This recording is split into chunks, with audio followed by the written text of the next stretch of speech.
If you have chosen to watch this video, you have probably heard of the terms Git and GitHub, don't you?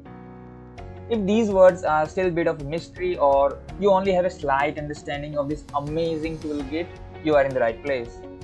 As a programmer, having a solid command over Git is crucial because it's not just a useful skill, it's practically a superpower in the coding world. Git is extensively used in the industry, making it necessary for you to learn its major commands. Why? Well, because it can supercharge your personal projects and also significantly boost your efficiency in the collaborative work within your organization. Hello everyone, I am Abhishek Pandey, and for all of you, I have put together a series of videos where we are going to delve deep into the world of Git. We will start from scratch, covering basic Git commands and gradually progressing to the advanced levels. And that's not all. In the later part of this series, we will take a deep dive into GitHub, exploring how this platform can help you collaborate in your coding projects. Whether you are a beginner or looking to enhance your Git skills, this series is designed for you. Together, we will understand Git and GitHub, and by the end of it, I am damn sure you will have the confidence to navigate this tool like a pro. But wait, there is more. If you are new here, don't forget to hit that subscribe button and ring the notification bell so you won't miss any part of this Git and GitHub series. So, without any further ado, let's begin this Git journey. So what actually is a Git? It's a version control system.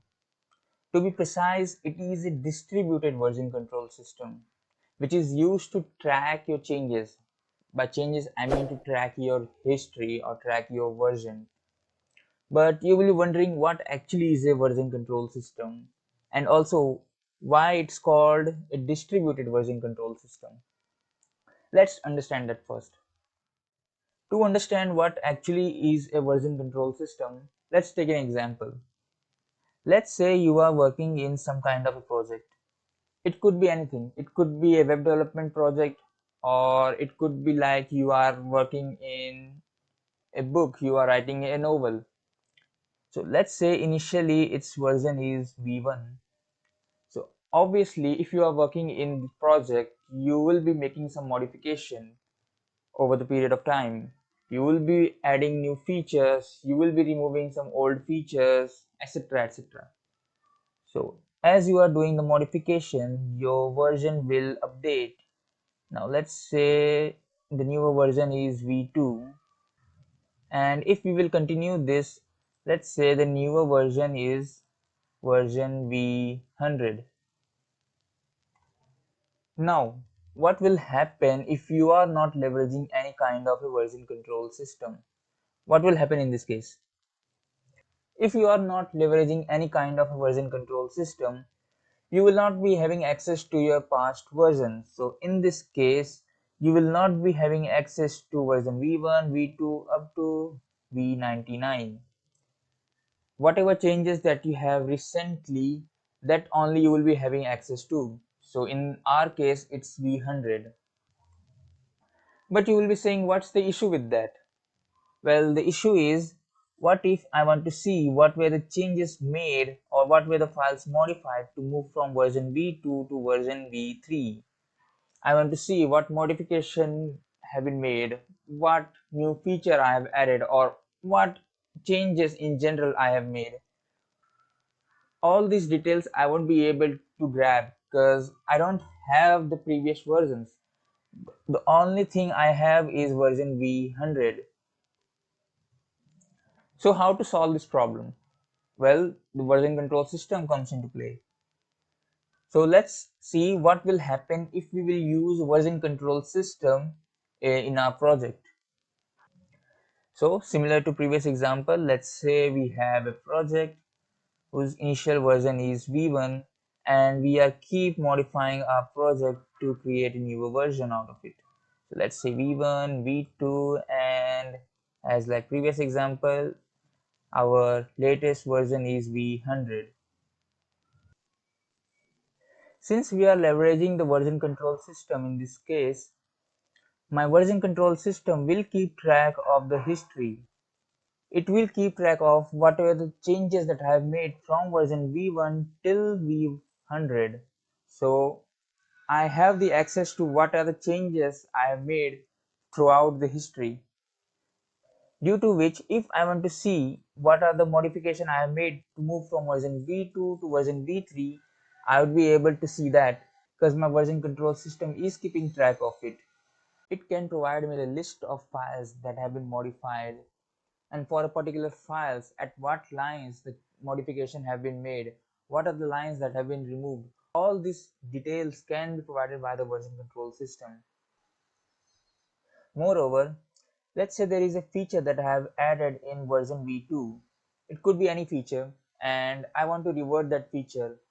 Using version control system, we would be able to revert our past changes, or if we want to make some modification on the past changes, we would be able to do that as well.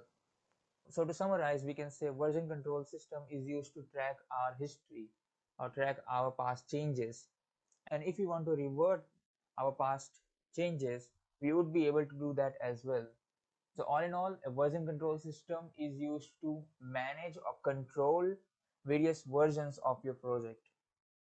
Now we know what actually is a version control system. Let's understand what actually is a distributed version control system and how it's different from a centralized version control system. But before we begin, we must have an idea about how a team collaborates using a version control system, how the flow looks like. When you are working in a team, you have a central repository.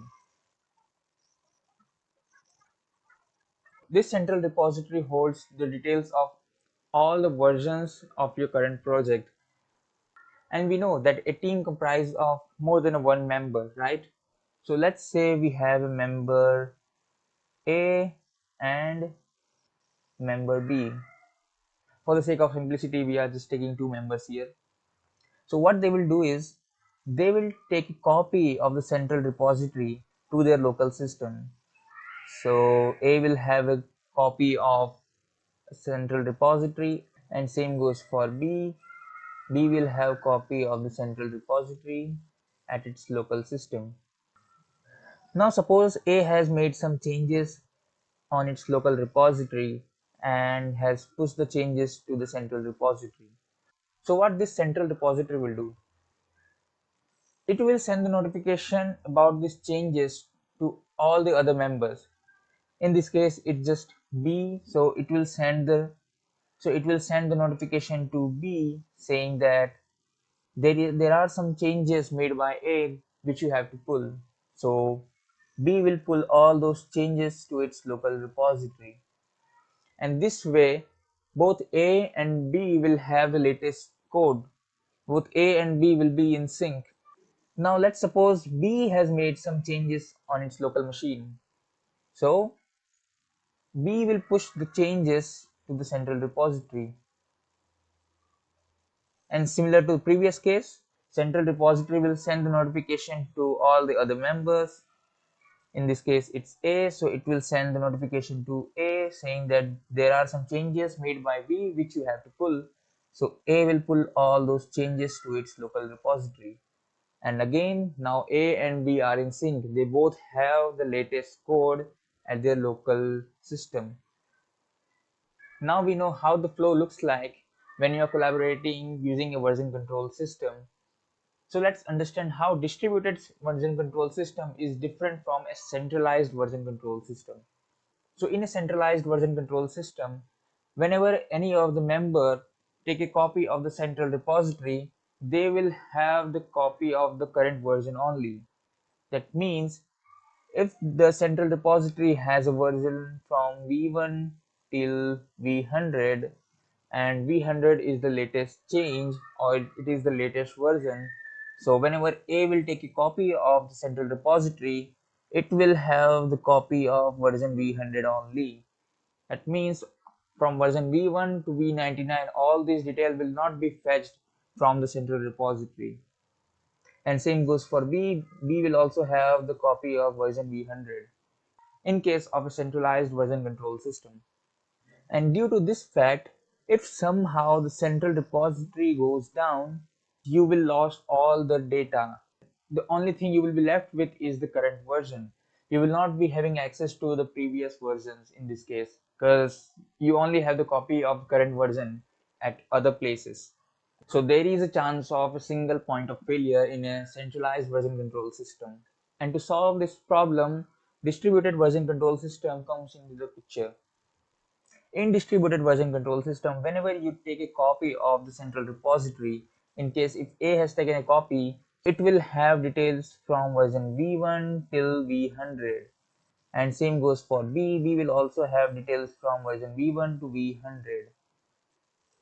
If anything goes wrong at the central repository, we still would be able to recover our data, because A and B, that means all the other members in the team, will have a copy of our central repository. And by copy, I mean the full copy of the central repository. They will have the details of entire versions. And that's why it's called a distributed version control system, because our repo is entirely distributed at various places. It's not stored somewhere at a central point. So now we know what actually a Git is. Let's explore its features. So Git is used for history tracking. As we know, it's a version control system. So a version control system is used to track versions, previous versions. So that's first. Second, collaboration. So yes, it's a distributed version control system, so it provides a good convenience for a team to collaborate in a single project. Third is branching. So let's see what actually a branching means. So suppose you are working in a project and this is your very first commit or very first version, and as you are developing new feature, you are committing more changes. So let's say this is second version and third, and last one is your latest code, the latest version. So this is the mainstream of your changes. So what the branching means is you create a separate flow out of your current main flow. So it's like creating a parallel universe, a parallel stream out of the mainstream. So now this stream will have its own commits, that means its own different versions, and at last this parallel version of parallel stream will merge to the mainstream. So this is all in all a branching means. But you will be wondering, why do we need to create various branches out of the mainstream? Why can't we just commit in the mainstream? So to understand that, let's see what will happen if we don't create any branches. So like our previous example, let's say we have two members in a team, member A and member B. Let's say A has made some changes in its local machine and has pushed the changes to the mainstream. So here A has committed some changes and it's reflecting in the mainstream. The code is working properly and all. Now B has also committed some changes and has pushed its changes to the mainstream. So B changes will come here. Now what if commit made by B has some error in it? Well, in this case, since there is no separate branch being created and we are directly pushing it to the mainstream, it might disrupt or might create an error in the mainstream, right? And it will affect all the other developers. So due to this error, it will reflect to all the other members also in the team, because everyone is taking a copy of the mainstream only. Due to which, if A will pull the changes from the mainstream, it will have a commit that has error in it, right? So due to error by one member in the team, it affected all the other members. But this shouldn't happen, right? There shouldn't be any such kind of interruption during our development phase, right? So to ensure that, we use branching. Now let's see how branching will solve this problem. Now in this case, let's say both A and B are creating a separate branch out of the mainstream. So let's say A has created a separate branch and has made some commit to that branch, and same goes for B. B has created a separate branch out of the mainstream and has committed some changes. Now A finds that there is no issue with its code, so what it will do, it will merge its branch with the mainstream. So there will be a commit made in the mainstream. But wait, B has found out that there is an error in its code. But this time, since B has created a separate branch out of the mainstream, if there is any error in its commit, it will not interrupt, it will not affect the other members in the team because it's separated from the mainstream. So the mainstream is functioning properly, and that's what we want. So what B will do, it will first fix the issue, and once the issue is fixed, then it will merge its changes to the mainstream.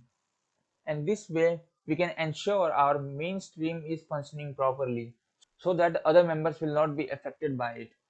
So to summarize, a branching is something in which we create a parallel line out of a mainstream where we make our changes, and once the changes are done, we will merge those changes to the mainstream. And why we do so? So that if there is any error made by one of the member, it will not affect all the other members in the team. And also it ensures that the mainstream line is working properly. And the last feature is open source. You don't have to pay anything for using this tool. Now let's understand what are various stages in Git. Whenever you will be making any changes, your changes can be in any of these stages. That is working area, staging, or also called as index area, and the very last is commit. So let's see how the workflow looks like in these stages. So the very first stage is working area.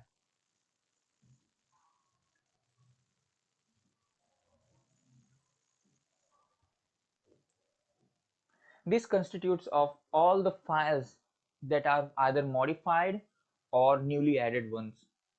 So if there is any file that has some new changes, then that changes will be in the working area initially. Or if there is any new file that you have added to your project, then that new file will come under working area first. So this working area holds either modified files or the untracked files. By modified files, if there is any modification you have made in the existing file. While on the other hand, the untracked files are those who are newly added, or you can say Git doesn't have any track record of this particular file because it's newly added one, right? The second one is staging area, or you can say index area. So let's say there are 4 files that I have to modify for a particular feature. So what I will do is I will modify those files. So initially they will be in working area. Once I am done with that file, I will push that file to the staging area, and I will switch to other file. Then again I will complete the changes on the second file, and I will push that change to the staging area, and same goes for other ones as well. I will complete the changes and I'll push the changes to the staging area. And the last one is commit area.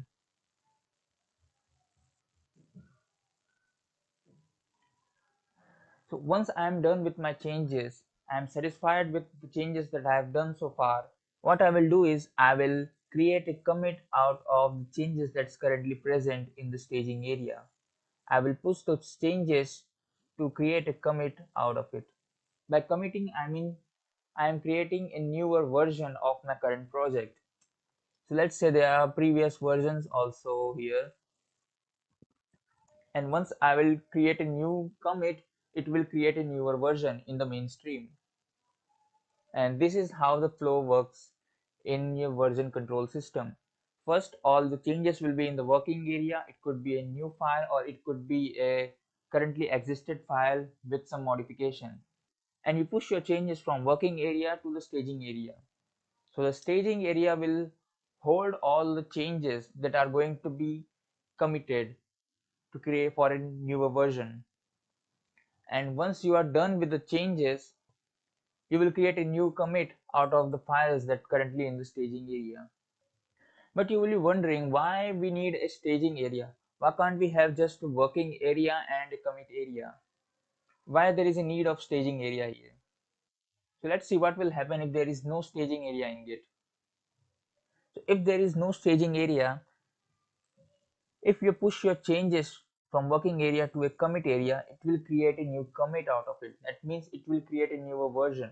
So for each changes that you push from working area to the commit area, it will create a newer version. But you will be wondering, what's the issue here? Well, the issue is, what if you want to see for a particular feature that you have made in the past, what are the list of files that you have modified? What were the changes you have done as a whole? Well, in this case, each commit is associated with only one file or only one change. But let's see what will happen if there is a staging area.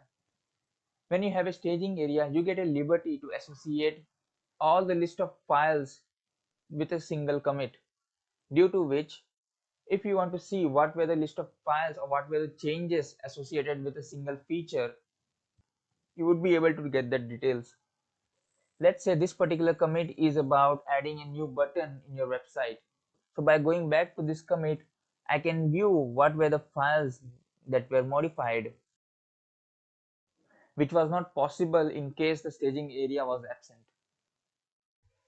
I hope you got the idea of what are various stages in Git, how our changes move from one stage to another, and at last all our changes get associated with one single commit. With that, we conclude our very first part of Git and GitHub series. In the next part of the series, we will take a look at how to install Git, and we will run some basic Git commands. Until then, keep learning and keep improving. This is Abhishek signing off. Thanks for watching.